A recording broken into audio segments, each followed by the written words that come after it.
Howdy there, audio friends. MrAyrit here. Got a headphone that I think a lot of people are going to be interested in because it's from Meze, and who doesn't love a good Meze headphone? This is the 105 AER. This is kind of their newer mid-range offering, right? Hovers right around the $400 mark. And because of that, I think a lot of people will be interested, and they're going to want to know how it stacks up against Hifi Mins in and around that same price point, as well as things like the 6XX and stuff like that, right?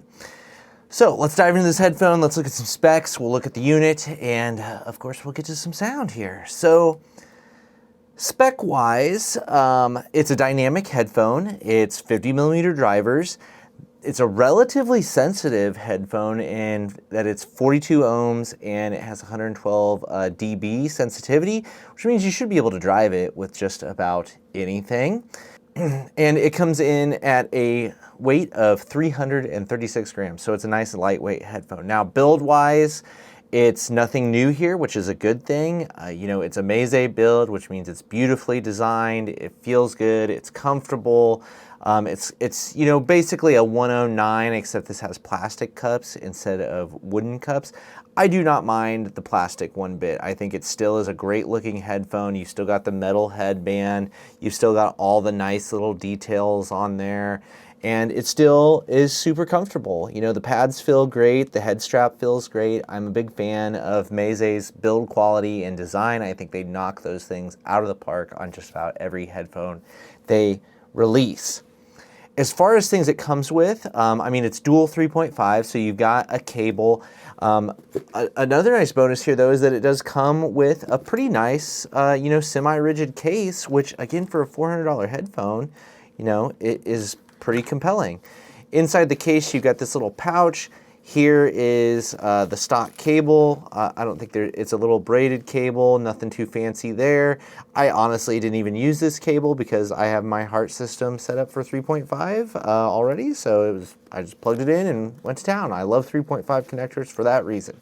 Now, the other thing that mine came with that I haven't tried yet is a boom mic. So this replaces the cable, and it's about 80 bucks, so you could use this as like a gaming headset or take phone calls and things like that. So maybe we'll try this a little bit later in the video.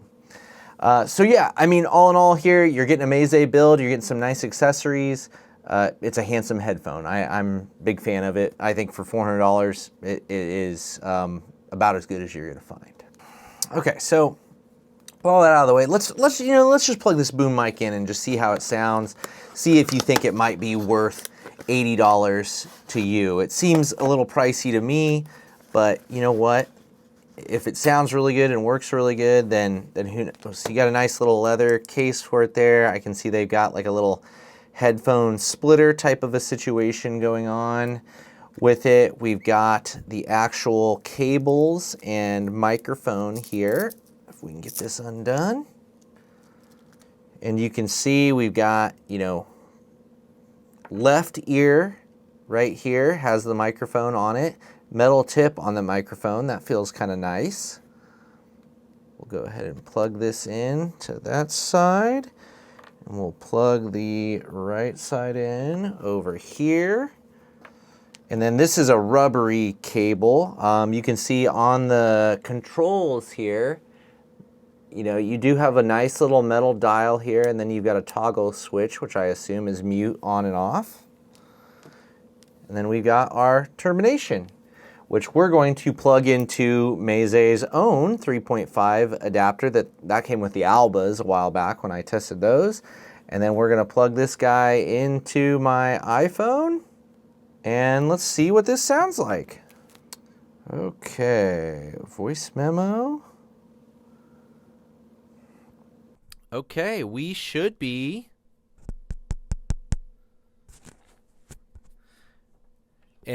recording now with the Meze microphone. How does it sound? Do you think it sounds good? I would hope that it sounds pretty decent for 80 bucks, but you never know. Let me adjust this dial here. Okay, so this would be a volume dial for the music, and the audio coming out of your headphones. This is not a volume dial for the microphone volume. And let me try this mute switch. Yep, that was absolutely a mute switch. So there we go. We've tested the microphone out. Leave your thoughts on it down below. Okay, so with the microphone test out of the way, let's dive into the meat of this review, which is how do these guys sound? Now, I'm going to give you my main listening impressions with the DAC amp that I have here at my desk where I do, my most critical listening. And that is the JDS Labs Element 3. That's just a super solid DAC amp that you can get for a reasonable price. I mean, they have the Element 4 out now, which I'm sure is amazing, but I haven't had a chance to test yet. Hopefully I will soon. But that's what I listen to these with mainly, and then we'll talk about some impressions on other things after that. So I would say that I really like them on the Element 3. I think it's a very well-rounded sound. It's got some sparkle, everything. Everything in the mix has kind of some weight and some presence to it, whether we're talking about, the bass, which is quite punchy. I wouldn't say it goes super low, but it is very enjoyable without being overbearing by any means. I think vocals and mid-range is really where this thing shines. I think the timbre throughout those middle frequencies is really, really good. I really enjoyed vocals, pianos, string instruments on this. And I think a lot of that always ends up having to do with like the highs as well and how controlled and how well presented those are, because most of those middle frequency items, like you kind of want like a roundness and warmth to the lower end of their frequencies, but then you want just like a touch of bite, a touch of sparkle, on the upper ends, just to make it feel a little more lifelike. And I think on the Element 3, these do all those things really, really well. I did some comparisons with, I have a lot of Hi-Fi Men stuff on hand, so I tried these against, the lower end stuff like the XS and what's that one called? The Ananda Nano, okay? And I think this compared favorably with those. I could see somebody leaning towards one or the other depending on what exactly they're looking for. But I thought as an overall presentation, this guy did really well against those headphones on the Element 3, with this, to me, coming off the most natural, if not the most resolving. Once you get into comparing these to like the Aria, and I have a range of Arias here from like the SE to the Stealth to the Organic to the new Unveiled. And I think that becomes a little more one-sided when you're talking about like technical ability, with the Arias being the clear winners. But I could still see somebody reaching for these, if they wanted just that kind of like super natural, more organic sound. I think these guys do that really well, right? Kind of what you would associate with a dynamic driver. So if I would have just listened to the 105 AER on the Element 3, I would be totally blown away by these guys. They just pair with that DAC amp so incredibly well, and it all comes off sounding engaging without being too much, and it just sounds really natural to me, and I could just listen to anything on them and it sounds really good. Where I have trouble fully endorsing these is I have to say that when I tried these with pretty much any other DAC amp combination of what I have on hand, which is, not a ton of things, but like, I tried them with Meze's dongle. I tried them with the XD05T that I'll have a review coming out for soon. I tried them through the Element 3, listening to my Valley 2 with the JJ tube on it. I tried, I don't know, there was a couple other things, right? Topping G5 would have been one of them that I would have tried. So I tried them with all those other things, and I came away with them always grating on me a little bit on everything but the Element 3, which I think is interesting because looking at the specs, that 42 ohm, 112 dB sensitivity rating, I would have thought you could listen to these on anything, and I wouldn't have thought the amp would have made much of a difference.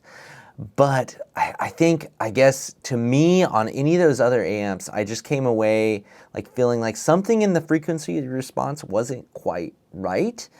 And a lot of times it was on the upper end, like the upper end would be pushed like a little too forward and they'd get just like a little sibilant and things like that. So I really do like these headphones, but I'm concerned to give them a full recommendation just because I struggled to find other amps and DACs that they worked really, really well with besides the Element 3. Now, all that being said, a lot of this stuff comes down to like a personal preference. So if you like Meze stuff, if you're wanting to try a Meze headphone and the price is right for you, I just encourage you to order it from a place that has a good return policy. And then if it doesn't jive with whatever, gear you have on hand, you can send it back, no harm, no foul, right? I do think, again, though, it's a pretty compelling package for $400.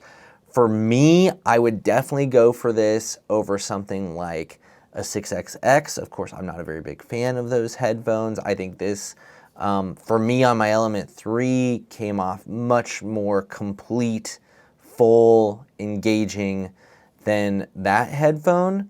Again, don't expect miracles from it. It's not going to compete with a headphone twice as expensive from like an Aria, but it doesn't need to. It's a very enjoyable headphone with the right amp pairing, and I think it's extremely well built, comfortable, comes with a nice range of accessories. It's worth a look, okay? It's worth a look, but again, I'd hedge your bets just enough to make sure that if it doesn't jive with your gear, you can send it back and no harm done. And I think that's going to do it for this one, right? Do you have this headphone? What's been your experience with amp pairings with it? Do you find it to be picky, not picky? Is that just something going on with me?